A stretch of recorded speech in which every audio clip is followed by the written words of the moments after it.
Assalamualaikum. Halo? Buat apa? Ada buat apa?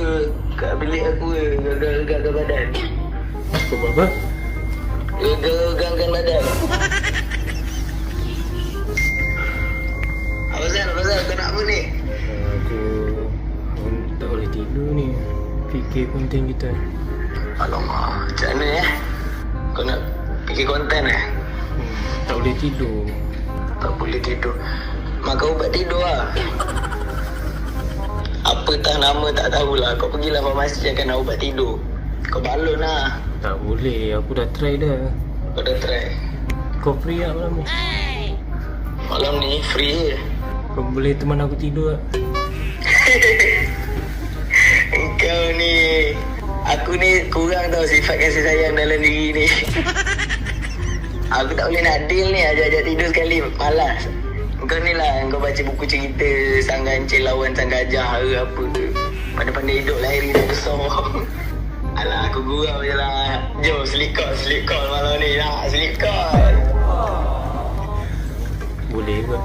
Kau dodoi Boleh. Kau dodoi aku lah. Ay, boleh. Kau nak aku nyanyi lagu apa?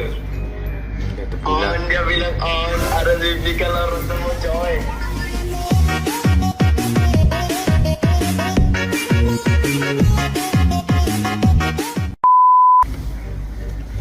Tak boleh tidur.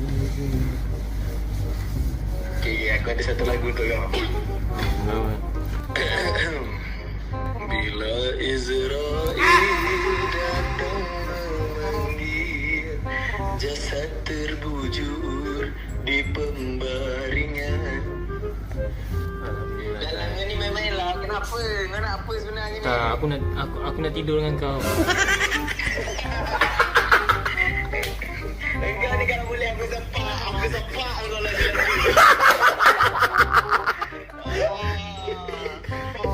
Tak adalah. Tapi apa yang aku cakap tu serius tau. Ya.